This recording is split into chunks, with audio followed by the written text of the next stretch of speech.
Hey, it's Mike with PriceActionTradingSystem.com, and it is Tuesday. It's February 9th. This will be our chart lesson for the day. And I'm a little late getting this up. It's already 6:30, so some of you are probably wondering where it's at, but it's been a long day for me. A lot of stuff going on. But anyway, this is not going to take long. Really slow, boring day. Um, really, all we had was just after the open here, we had two legs up, and then that pretty much, I mean, that's really all we had today. I mean, we've been talking about the crazy volatility we've had and get things getting back to normal, but I would say I'd call this day less than normal. And it seems like the last week or so, last week we saw it, this week we're seeing it, but once prices hit about noontime, there's no price action from about noon to 2 o'clock. So that's 2 hours. That's our last 2 hours of trading, really. And you got noon's maybe right in here. So you got that many bars in 2 hours of trading, where from 8:30 to noon you've got everything else. So there's just not much going on. It picks back up a little bit after two, but I don't like trading after two. Most of you know my thought process and my rules is that you're better off not to take any trades after two. And you can see the price action still works great. Really, the way to trade this was to trade the short-term trends up and down. That's all you can really do. There's a few little tight ranges, but most of them are so tight you can't really trade those, so you got to be really careful in them. But anyway, I'm not going to beat around the bush. I'm just going to go through these trades real quickly, and I'm going to wrap today up and get this posted for everybody, and just move along here. Again, it's 6:30 here, and I'm just now getting to this. Actually, part of the problem was I did the chart marked up, and I accidentally deleted it and had to reload my chart and start all over and put all the drawings back on there. And but you can clearly see this. I'm going to go ahead and at least mark the range blue where you can see here's your overnight highs, here your overnight lows, and notice how we traded within that all day. Clear range day. You can see the EMA looks like a roller coaster. Clear range day, but you can also clearly see leg up, correction, second leg up, and you see here we went a little bit further. The range was a little higher, but that's pretty close to a perfect measured move. So that's what we're looking at today. I'll get this out of the way here, just so it's not clogging up the chart. But let me back out just a little bit. Somebody else also asked me to increase the size of these numbers here. I increased them. It's kind of distracting for me. It's going to take me a little bit of getting used to it, but somebody was complaining they couldn't read them because the print was so small. So I made them a little bigger. So hopefully that's helpful to you. Like I said, hopefully I can get used to this. It's kind of distracting, but when I'm trading, I don't really notice it, and that's all that matters. So it's just kind of after the fact when I start looking at my chart, I'm not used to seeing these big old whopping numbers over here and down, and the time down here. But let's move on. So anyway, we come in, we're trending down. We were in a really tight. I mean, even during the overnight, there's just not much volume anymore. Things have really slowed down, and here we are, we're trending out. You can see a clear channel here. We get an overshoot, which usually leads pretty quickly to a break, but it was just at the 8:30 before we got the break. But 7 o'clock came just as we're making this high or low. And notice what happens. You got this high, and technically this is not a new high, but you can see that that's close enough to a double top. So first entry, second entry, it fails, and it's also a second entry short. It's not a very good signal bar, so if you don't look at it with the failure, you may not take this trade, but it's at the key entry point as well. I like going short right there, looking for prices to make a new low. And this drops down really quickly because you're going to trap some longs there that think this overshoot is probably going to make another equal leg up, and it doesn't. When it breaks lower, it traps them, and you can see how quick it drops down. And then we just kind of bounce back up and we get back inside that little range right there. That's something to consider. It is a little bit congestive. I went back and forth about whether that should be aggressive, but I think with a trap, I think that you're safe taking that trade. I like it because of the trap. If it wasn't for the trap, and this is just a second entry short right here, I wouldn't take that trade. And technically, it's not a second entry short because there's not a new low right there, but you can clearly see 2 legs back. So it's really pressing it on the second entry short anyway. So I don't think that really comes into play. But you don't want to wait on this bar. But when it breaks lower right there, it's probably going to trap people, which it does. And it bounces back real quickly, and we go right back into the range. This one's tempting, and if you'd have taken it, it would have worked. But I think with that closing still below the EMA and still not having a real convincing close outside deal here, I think you're better off to wait on any longs yet. And you can see we just end up going sideways here. This one's tempting, but it made that new high, but there's just not, you can clearly see that support. We did push through already, so there's a good chance we could keep going lower.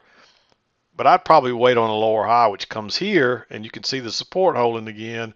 But when we get another failed second entry long, again, we're probably going to trap people. It's almost the same pattern as right here. Notice that high, one, boom, and then you got that high, up, and it fails. So it's a bit of a repeat pattern as well. It is really sideways, so I marked it green. But that trap is probably going to be enough to propel it on down to a new low, and it does. And then notice how flat that's been. We're probably going to bounce back here pretty quick.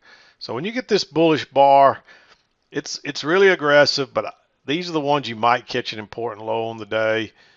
So you may take that one. Again, you're better off to wait on a higher low, and we don't get one because we just shoot straight up, and that's why I kind of like that, because you could actually argue for a bigger range here. I didn't draw it. It's not real clear, and there's not a lot of price action to really back it up, but you can see there's a bit of a larger range here, and you can see prices are kind of working off what looks like a midline. So you might have been looking at it like that. If you do, it's a failure. So it's another reason to just, being that far away from the EMA when we've barely gotten away from it very much, it's going to snap back. The key is sometimes you'll get burned picking these because it'll push lower and stop you out and then go higher. So you're better off to wait on that higher low, and it just never comes. There's a failed second entry short there, but that's too sideways. It's not back to the EMA. It doesn't look like a good reversal pattern. It works, but you don't know that ahead of time. And of course we run up, and you finally get a break, move to a new high, and you get this big bearish bar. I marked that one as a short, just simply because it looks like we're probably going to go lower. We're a little ways away from the EMA. The key is, do you have enough room to get out? If you don't, maybe you let it break lower and you drop a limit order, see if it comes back. But the key is having enough room to get out before that EMA. Doesn't matter. It pushes on down. You actually get a second entry long here, and that is the first break of that as well. But you do have a break and a new high already, so we could continue to go lower. So I'm not crazy about that second entry long. It's another one you could argue to be green. There's a few green ones in here. It's just all about how aggressive you want to be, and just don't get bored and take these trades because you're waiting. You can see we've had one solid trade so far, and even you could argue for it to be green. So here we are at 9 o'clock, and we hadn't had anything that I could mark red or blue except for maybe that one. So we run up, we make another high, and we just go sideways. And finally, you get one here where you get a failed break lower out of this little trading range with enough room back to the top to get out. And so you could take that one. And then, of course, we fell out the top. And again, there's not much room here, but notice that new swing low. So it's a second entry short. It's 2 legs up. It's a failed breakout. It's a fairly bearish bar. You may want to risk that one. Again, you're better off to wait on a lower high, which comes here, and it's too close to the low without being a second entry. But finally, it breaks higher here, and you get a failed second entry long. So if it breaks lower again there, we're probably going to get another leg down like that one at a minimum. And this just drops on down. And you can clearly see that trend line. You can't take any of these other trades. They're just not high probability setups. Of course, you get a close outside new low, and then you make a higher low here. And this actually breaks lower and turns and goes out the other side. That's a that's a much higher low, and it's a kind of a reversal pattern. It's not a failed second entry, but it's probably going to trap some people. And so you'll probably get a scalp out of that with the measured leg up at a minimum. And if you're looking at a measured leg, you'd be looking for this right here. So that's where you're looking for prices to go, and you got plenty of room there. So you may take that trade. Again, it's another green one. And then there's a failed second, what looks like a failed second entry, I should say. It's not technically a failed second entry. Notice there's two legs up there, and we went a little further, but this is not a new low, so there's a first entry. So the failure is really here. Although to me, this looks like a failed second entry. I didn't mark it because it's a little, that'd be much more advanced, and you've really got to be able to see the details in here. But hopefully you can see the two legs up, and we just went a little further. And so it acts like a failed second entry. And notice how it rockets off. So it probably traps some shorts and so forth. So it's another one you could argue to be green. I didn't mark it. I think that's a little bit, you got to be a really good chart reader to see that. And then on top of that, it's aggressive. So I think it's pushing it a little bit. But anyway, we'll mark it green. Come back to the trend channel line here, or the trend line here, and there's not much room to the highs. We've been turning down here several times, and we just broke through, so there's a good chance we could pull back. And notice how there's just nobody with any confidence that it's going lower, but it can't muster up enough room to even break through. So when it does break through, it's probably going to fail, especially when this breaks above that bullish bar and turns down. As long as you got room back to the EMA, there's another one that I like.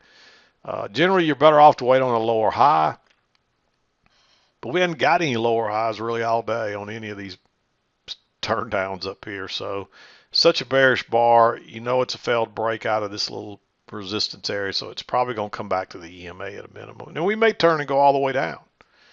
So it's probably worth the risk on that one to mark it red. And you notice your lower high doesn't come to way down here, and you need a reversal pattern, and it doesn't reverse, it just goes back up again. I mean, technically that's the first break, so you expect it may try to get a retest of the high, which it does before it sells off again. And then it actually bounces off the midline and goes higher. But notice that you're moving down, you get a close outside new low, and then you get this big bullish bar, and that's a second entry long. Notice first entry, second entry. Technically the second entry triggered here, but these have matching lows, so you could go long right there.